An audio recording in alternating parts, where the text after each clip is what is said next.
Hello guys, welcome back to Patel sir English classes.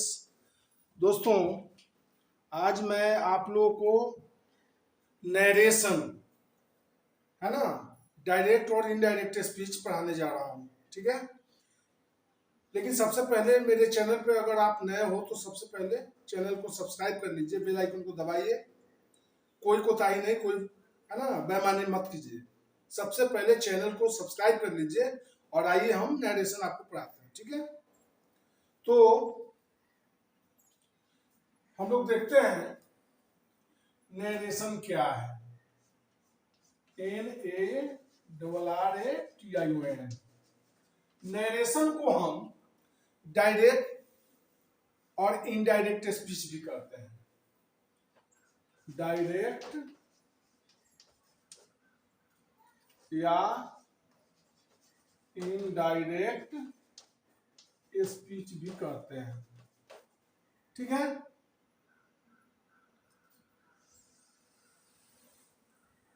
Narration में होता है कथन। तो कथन दो तरह के होते हैं। कोई भी स्टेटमेंट, कथन मीन्स स्टेटमेंट। स्टेटमेंट दो तरह के होते हैं। एक डायरेक्ट होता है, प्रत्यक्ष कथन, डायरेक्ट नरेशन, या डायरेक्ट स्पीच भी उससे कहते हैं।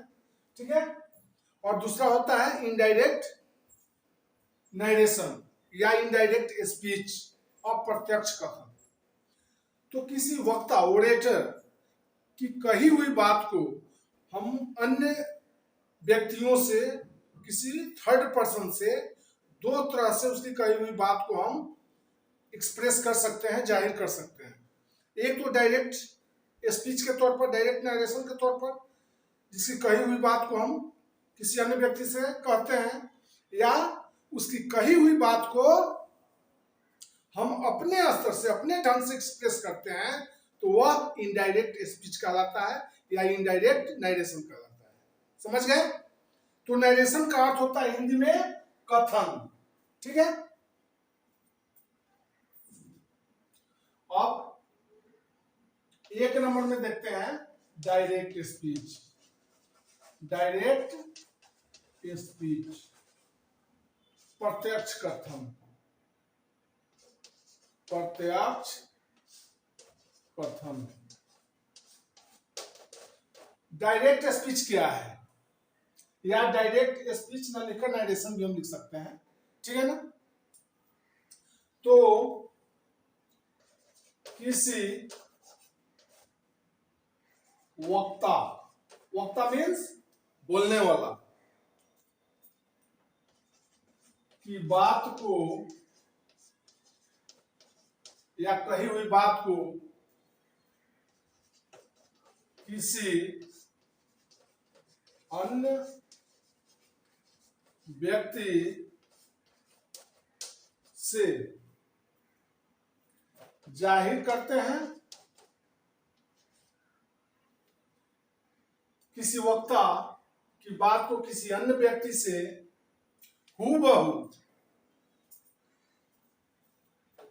हूबहू जाहिर करते हैं।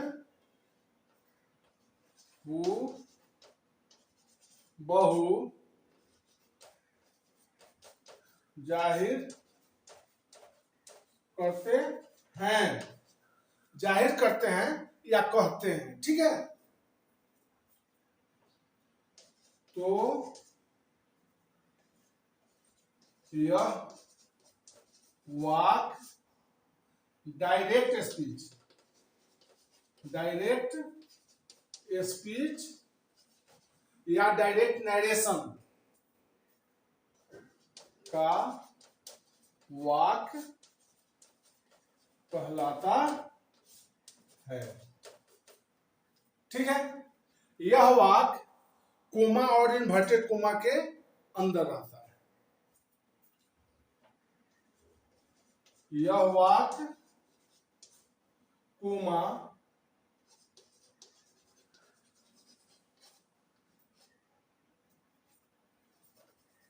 ऐसे तथा इन्वर्टेड कोमाज के अंदर रहता है या रखा जाता है, अंदर रहता है या रखा जाता है। ठीक है, जैसे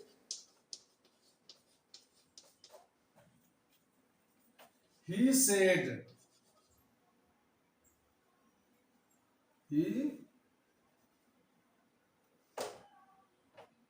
he said coma.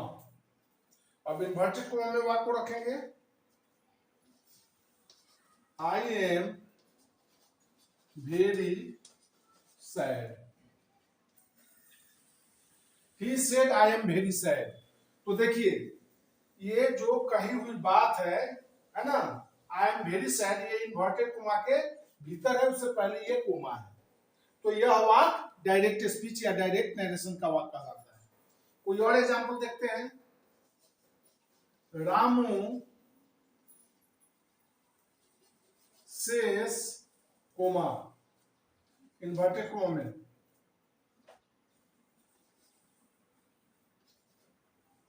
I will play cricket। ठीक है, Ramu says I will play cricket, Ramu कहता है मैं क्रिकेट खेलूंगा। ठीक है, तो ये भी वाक्य कोमा और इन्वर्टेड कोमा के भीतर है। तो ये दोनों वाक्य, या बहुत सारा वाक्य भी हम लिख सकते हैं। और भी वाक्य देखिए, they will say comma inverted comma में, we shall go to Delhi. है ना, वे लोग कहेंगे कि हम लोग दिल्ली जाएंगे। तो ये तीनों वाक्य जो है डायरेक्ट स्पीच या डायरेक्ट नरेशन का वाक्य कहलाता है। समझ गए, डायरेक्ट स्पीच या डायरेक्ट नरेशन का वाक्य कोमा और इन्वर्टेड कोमा के भीतर रहता है। समझ गए ना। अब जैसे गौर कीजिएगा, he said, coma inverted coma के पहले एक वाक्य है, ही सेड उसने कहा, या रामू से रामू कहता है, या दे विल से वे लोग कहेंगे। ये वाक्य जो है रिपोर्टिंग वर्ब का वाक्य कहलाता है। क्या वाक्य कहलाता है? रिपोर्टिंग वर्ब का वाक्य, जो आगे नेक्स्ट में डिस्कस करूंगा पॉइंट के हिसाब से। ठीक है, और जो कोमा इन्वर्टेड कोमा के भीतर जो वाक्य है उसे रिपोर्टेड स्पीच का वाक्य कहते हैं। किसका वाक्य कहते हैं? रिपोर्टेड स्पीच का। इसमें आने वाला जो वर्ब है ना, verb of the reported speech कहलाता है। और कोमा इन्वर्टेड कोमा के पहले जो वाक्य है उसके वर्ब को रिपोर्टिंग वर्ब का वाक्य, है ना, रिपोर्टिंग वर्ब वाला वाक्य का वर्ब कहते हैं। ठीक है, अब दूसरा देखिए, इनडायरेक्ट स्पीच। इनडायरेक्ट स्पीच, अप्रत्यक्ष कथन, अप्रत्यक्ष कथन। ठीक है, जब किसी वक्ता ओरेटर की कही हुई बात को उसके शब्दों में जाहिर न करके, एक्सप्रेस न करके, हम अपने शब्दों में उसके स्टेटमेंट को एक्सप्रेस करते हैं, जाहिर करते हैं किसी अन्य व्यक्ति से, थर्ड पर्सन से, तो वह वाक्य इनडायरेक्ट स्पीच का वाक्य कहलाता है। समझ गए? जब किसी वक्ता, वक्ता मीन्स बोलने वाला, कहने वाला, जब किसी वक्ता की कही हुई बात को उसके शब्दों में जाहिर न करके हम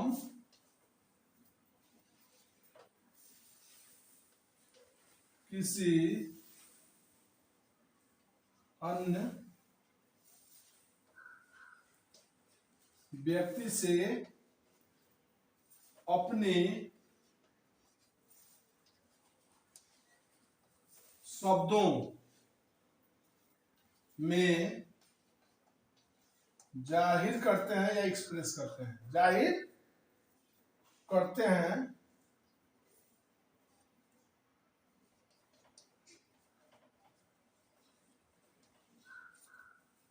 या एक्सप्रेस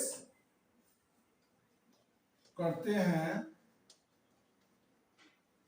तब वह वाक इनडायरेक्ट स्पीच का वाक कहलाता है। इनडायरेक्ट स्पीच का वाक कहलाता है। देखिए दिख रहा है ना साफ साफ, इनडायरेक्ट स्पीच देखिए, अप्रत्यक्ष कथन, जब किसी वक्ता की कही हुई बात को उसके शब्दों में जाहिर न करके हम अपनी शब्दों में एक्सप्रेस करते हैं, जाहिर करते हैं, तब वह वाक क्या कहलाता है? इनडायरेक्ट स्पीच का वाक कहलाता है, अप्रत्यक्ष कथन का वाक कहलाता है, या प्रत्यक्ष कथन कहलाता है ना। जब किसी थर्ड पर्सन से किसी अन्य व्यक्ति से एक्सप्रेस करते हैं, किसी की कही हुई बात को जाहिर करते हैं।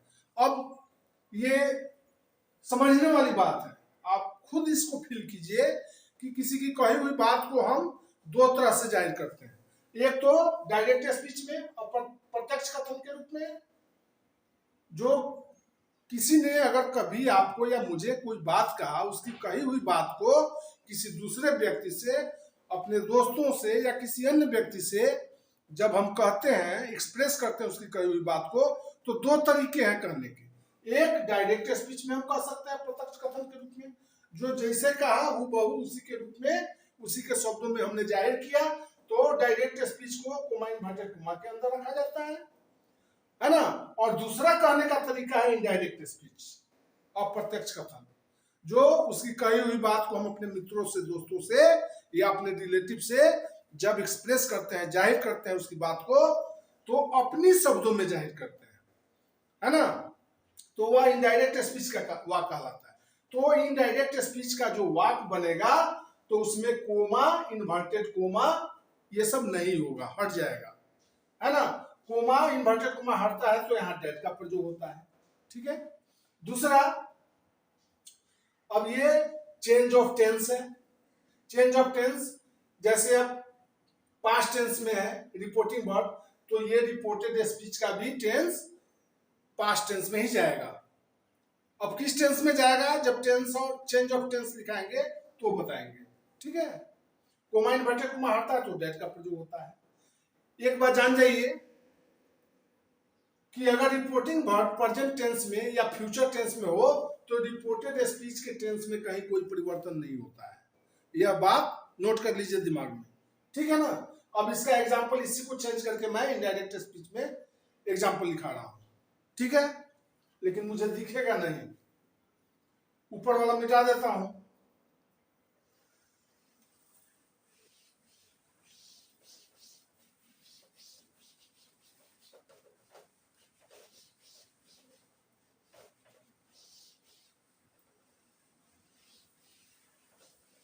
थोड़ा सा समय लगेगा समझाने में, तो थोड़ा समय लगता है ना, ताकि आप, मेरा एक ही मकसद है कि आपको ग्रामर बिल्कुल माने पूर्ण रूप से मैं समझा सकूं, बता सकूं, जिससे कि आपको फायदा हो सके, है ना।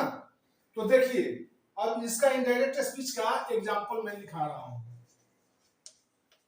इसी वाक को चेंज कर देना। जैसे ही सेड है, he said, coma inverted coma हटा दिख रहा है ना। कोमा जब इन्वर्टेड कोमा हटाएंगे इनडायरेक्ट स्पीच में, तो डेट का प्रयोग होगा, ठीक है। अब डेट का प्रयोग होगा तो सबसे पहले चेंज ऑफ पर्सन देखेंगे। यहाँ क्या है, आई है, तो रिपोर्टेड स्पीच का सब्जेक्ट अगर फर्स्ट पर्सन का हो, तो वह रिपोर्टिंग वर्ब के सब्जेक्ट के अनुसार चेंज होता है, ठीक है। तो रिपोर्टिंग वर्ब का सब्जेक्ट क्या है, ही है, तो यहां हम ही लिखेंगे, ठीक है ना। उसके बाद रिपोर्टिंग वर्ब पास्ट टेंस में है, सेड है पास्ट टेंस में। अगर यहां कोई ऑब्जेक्ट होता तो सेड को टूल्ड में हम बदल देते हैं, लेकिन ऑब्जेक्ट नहीं है तो सेड का सेड ही होगा। यहाँ दिख रहा है, समझते चलिए। ग्रामर का सबसे टफ चैप्टर आपके सामने मैं पढ़ा रहा हूं। ये इंग्लिश ग्रामर का सबसे टफ चैप्टर है। बहुत सारे विद्यार्थी हमारे पास आए, पढ़े, ट्यूशन पढ़े, ग्रामर का अन्य चैप्टर पढ़े, लेकिन जब हमने टेंस पढ़ाना शुरू किया तो उसमें से 50% स्टूडेंट्स भाग गए, निकल गए कि सर हम हमारे बस की बात नहीं है। लेकिन आप लोग प्लीज ऐसा मत कीजिए, पढ़ना तो है। ये 9th 10th में भी एग्जाम में सवाल आते हैं, मैट्रिक में भी आते हैं, इंटर में भी आते हैं, और जानना भी चाहिए। ग्रामर का हर चैप्टर के बारे में जानना चाहिए। तो देखिए, ही सेड दैट ही, अब यहाँ रिपोर्टेड वर्ब पास्ट टेंस में है तो रिपोर्टेड स्पीच का वाक्य भी पास्ट टेंस में चला जाएगा। तो ये क्या है, आई एम वेरी सैड, तो एम की जगह अब ही के लिए वाज हो जाएगा, ही वाज। अब बाकी को वेरी सैड, तो वेरी सैड को जो करते हैं लिख देंगे, कोमा इन्वर्टेड कोमा, और घट गया।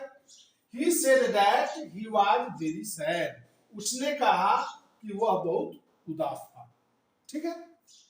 अब दूसरा एग्जांपल देखिए, राम सेस, तो हमने पहले बताया है ना कि रिपोर्टिंग वर्ब अगर प्रेजेंट टेंस या फ्यूचर टेंस में हो तो रिपोर्टेड स्पीच के टेंस में कहीं कोई परिवर्तन नहीं होगा।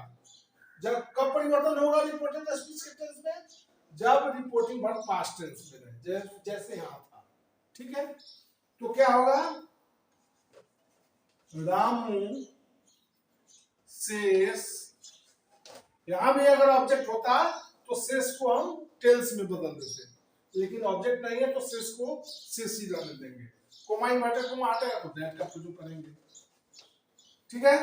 अब यहां देखिए आई है, यहां भी आई है, फर्स्ट पर्सन का है, तो first person is changed according to the subject of reporting verb, है ना। रिपोर्टिंग वर्ब वाला वाक्य है, इसके सब्जेक्ट के साथ चेंज होगा, तो क्या हो जाएगा, रामू के लिए ही हो जाएगा। रामू सेज दैट ही, अब यहाँ चेंज ऑफ टेंस नहीं होगा क्योंकि रिपोर्टिंग वर्ब प्रेजेंट टेंस में है, तो जो कहते हैं उतार देंगे, तो ही विल प्ले क्रिकेट। समझ गए ना। अगर कोई प्रॉब्लम हो, नहीं समझ में आवे तो कमेंट बॉक्स में आकर आप पूछिए हमसे, मैं बताने के लिए हर समय तैयार हूं। आगे देखिए तीसरा, दे विल से, वे लोग कहेंगे, दे विल से, वे लोग कहेंगे, कोमा इन्वर्टेड कोमा हटेगा तो दैट का प्रयोग होगा। तो ये फ्यूचर टेंस का वाक्य, सिंपल फ्यूचर टेंस का, दे विल से, वे लोग कहेंगे, we shall go to Delhi, कि हम लोग दिल्ली जाएंगे। तो यहां भी रिपोर्टेड स्पीच के टेंस में कहीं कोई परिवर्तन नहीं होगा, है ना। तो क्या हो जाएगा, अब यहां भी वी है फर्स्ट पर्सन का, तो ये रिपोर्टिंग वर्ब के सब्जेक्ट के अनुसार चेंज होगा, तो क्या हो जाएगा, दे हो जाएगा, वी की जगह दे हो जाएगा।